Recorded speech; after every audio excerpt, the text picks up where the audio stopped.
Assalamualaikum warahmatullahi wabarakatuh. Hello, perkenalkan nama saya Sentia Putri. Saya Saiful Anwar.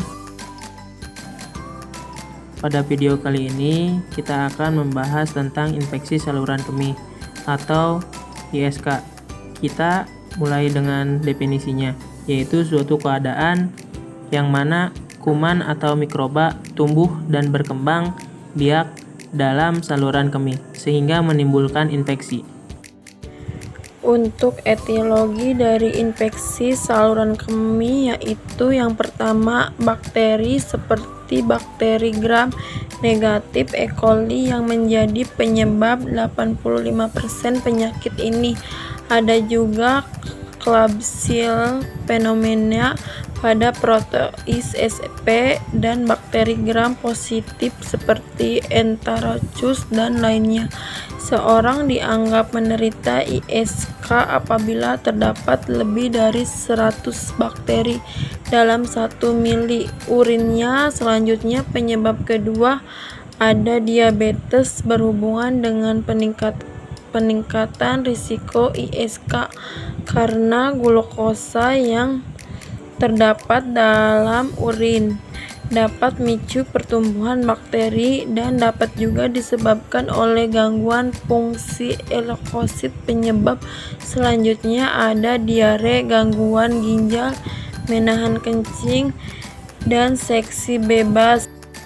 Selanjutnya, kita akan bahas tentang gejala dari infeksi saluran kemih. Yang pertama ada dysuria, merupakan sensasi rasa yang tidak nyaman, nyeri, atau terbakar saat buang air. Kecil, penyebab kedua gejalanya yaitu sering berkemih.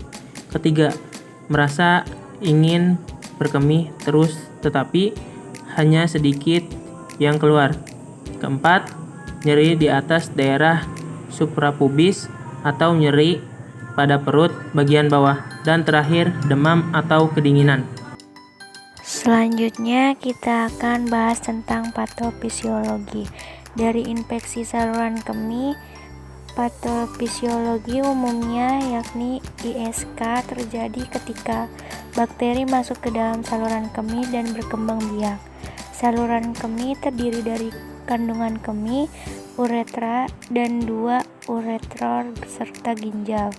Saya ulangi, uretranya 2, ureternya 2, ginjal dan kandungan kemih. Bakteri ini biasanya memasuki saluran kemih melalui uretra. Perjalanan bakteri tersebut tujuan akhirnya itu masuk ke dalam kandungan kemih dan dapat bergerak naik ke ginjal. Akibatnya dapat menyebabkan infeksi. Selanjutnya kita perlu tahu ISK ini dibagi menjadi 2, yaitu ISK atas dan bawah. ISK atas merupakan infeksi di bagian atas kandung kemih yaitu meliputi ginjal dan ureter, dan ISK bawah infeksi saluran kemih bawah meliputi kandungan kemih dan ureter. Secara umum mikroba atau organisme dapat masuk ke saluran kemih melalui 3 jalur, yaitu ascending, hematogen, dan limpatik. Untuk jalur ascending dimulai dari bawah ke atas. Awalnya bakteri masuk ke uretra, selanjutnya membentuk koloni sehingga naik ke ginjal yang akhirnya menyebabkan infeksi yang baik putih sistitis atau radang kandung kemih. Lebih sering terjadi pada wanita dengan faktor risiko karena seks bebas, kehamilan, dan kandung kemih, neurogenesis, keadaan obstruktif, dan diabetes mellitus.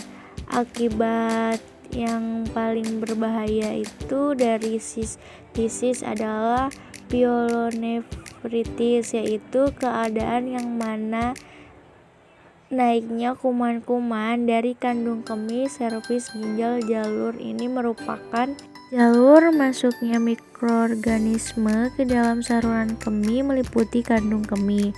Kedua yaitu jalur hematogen.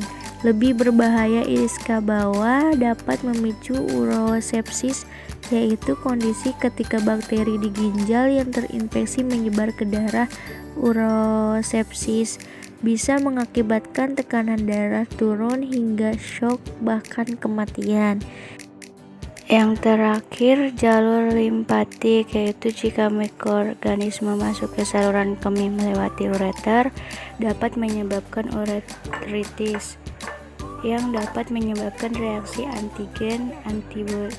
Dampak ini menyebabkan peningkatan suhu tubuh, contohnya uretritis, yaitu peradangan pada saluran yang membawa urin dari kandung kemih keluar tubuh. Lebih memahami tentang patofisiologi dan penyakit yang timbulnya dapat melihat skema yang ada di video ini.